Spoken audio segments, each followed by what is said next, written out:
Greetings and welcome to In Depth. I'm Dike Rostant. We're very happy to not be zooming. We're outside and we're doing that to have a conversation with artist, creative entrepreneur, writer, general woman of business, Maria Bhola-Paul.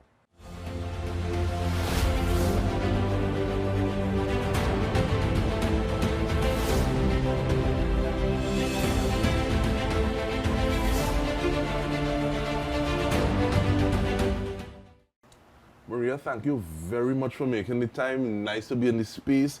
But let's start off in terms of what happened this year with your 2024 performance season times. Because after people looking, I don't know if it's people want the sequel or they want to know what it is you're coming with next. So, and then you just see this post. Oh gosh, yes. Well, the thing is, I was really prepared. I was prepared, I would have to say. I was already in studio doing my final recording. And if it's one thing, I always go before God with everything that I do. And he said no, and I said okay. So I took a back seat this year in terms of me personally performing.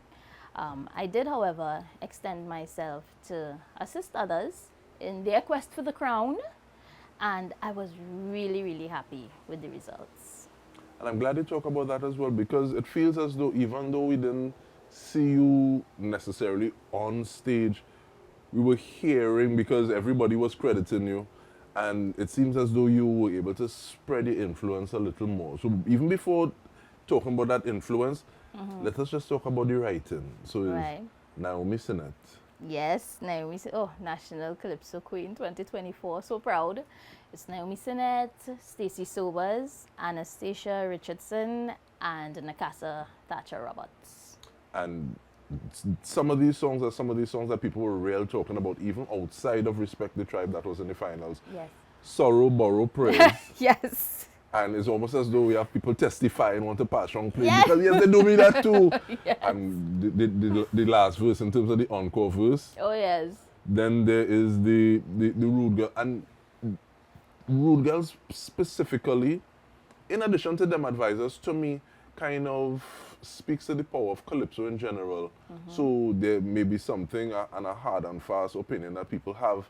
And then after taking in that performance, you see, I never really thought about it that way. You know? Right, right. So what did this year do for you in terms of people looking at the power of your pen? The thing about it is, there are some people who I realize believe that I have been writing for people for a while, and that has not been so. Outside of what I did this season, I only wrote for Terry Lyons on 2 occasions. One when she placed second in the National Queens, and then when she won. And there was a young child in a primary school, her parents asked me to write something for him.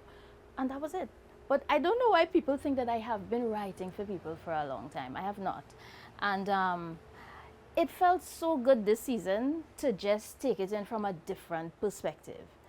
I was telling people, I'm so excited to go to Skinner Park this year to just look on. You know, I don't have that stress. Skinner Park is stress. I think more stress than the Marsh Gras. And I was also happy to just be there to support. It was not really planned that I would have only written for women. It happened that way, and these are my diva sisters. Not saying that I won't write for anybody else who's not from the Divas Calypso Cabaret tent, I'm just saying. But it was really, really fulfilling for me. I got to be very present for them, and it's something that I really want to continue to do. I know you spoke about the stress, and you also wrote for Bangela. Yes, well, Yeah. that was I mean, year that before. was Yes, yeah. But yes. the fact that you do, apart from just the stress of Skinner Park, how did it feel to just be purely supportive? Because sometimes it could be kind of human to say, okay, well, I want you to do good, but I want to do good too. Right. So the fact that that wasn't even in the equation, how liberating was that? It was, listen, it felt so good. But you know, honestly, even when I am competing, people might say, yes, well, she will say that to not sound like, but the truth is, I am so okay with other people winning, even if it's a song that I have written and you are competing against me, because when you win, I win. And it's not to sound cliche, that's how I honestly feel, you know, but still, it was so good to just not have to study, to have to go to tent and rehearsals and wait for results, and you're biting off all your fingernails, and oh gosh, I think I could get accustomed to that, you know. Well, I don't want to say that you heard it here because that is a bacchanal I don't really want to jump into. And people will say that you was there for that, Dike, Yes. and you didn't push back. I getting the threats already. You understand? Don't do that nonsense next year. But what are you doing with this song?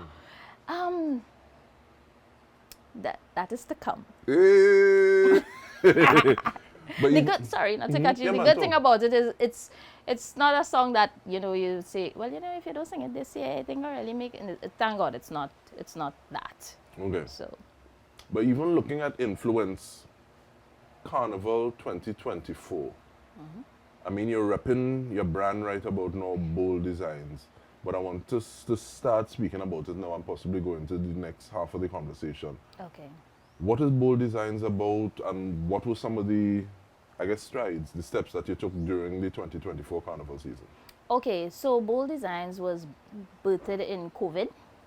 Of course, it's a play on my name, Bola. So the Bhol is B-H-O-L, not B-O-L-D, Of as course, some of people course. think, right? I've always had a love for jewelry and accessories, you know, and in that downtime in COVID, I decided to do a little jewelry course online, and wow, best $250 I ever spent, you know. Who you do it with? Synergy something. Oh gosh, Because I should think show all you. these people need a little shine in terms of like Yes, ECCL and all these kind of things I as know, well. I know the name, and it is Synergy, and they offer courses all the time. I still see courses being offered, all right? So I did that, and it has blossomed into something beautiful. It's one of my main sources of income at this point in time. I really, really love creating the jewelry. And this year in particular, well, actually, I should say last year, I did a photo shoot with Terry Lyons. She, she know saw one of my pieces, a fabric piece, and she's like, you know what, I think I want to do something with that. So she added her little flavor to it. The pieces were created, when I say created, the sewing part, I can't sew to save my life. I have a very close friend, Melissa Paul, so she did the stitches. Melly Bees. And yes, we posted that photo for Terry's birthday, and then the Lost Tribe reached out to me, and I was like, yes. Now that had nothing to do with why I didn't sing, eh? Don't go tell people that she had to be sewing, that's why she couldn't sing. Well, I'm glad you sing. So, Yes, so we did some lovely pieces for them for their Monday wear this season. and even like looking at that is something that we'll have some of those pieces.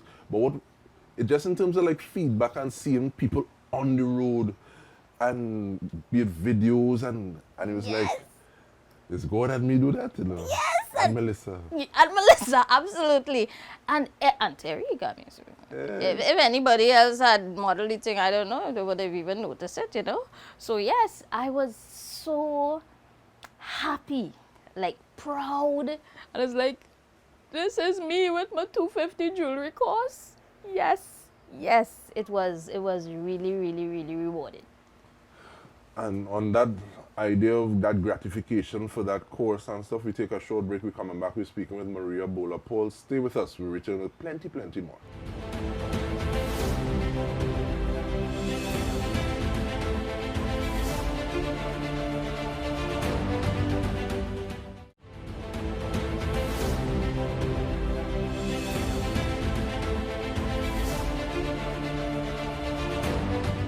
Welcome back. We are speaking with Maria Bhola-Paul, and we just started before we took the break to speak a little bit about Bhol Designs. So it's one thing to say, okay, well, the $250 course. Yes. How do you branch from that? Because I'm not sure whether or not those designs that Lost Tribe would have seen and and asked to be part of the Monday where was part of that course. And so how do you build on what it is you're doing? Okay.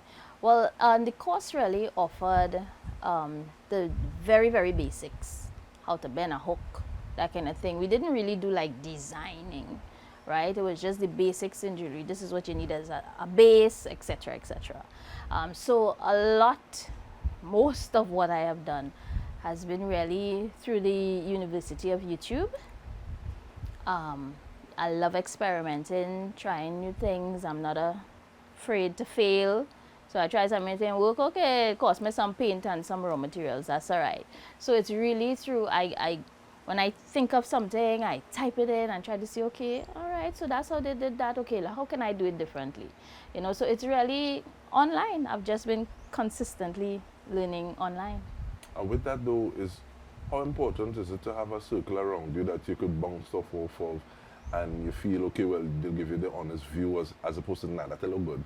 Nah, that'll look good. Oh, no, that could tweak. I like that, you know.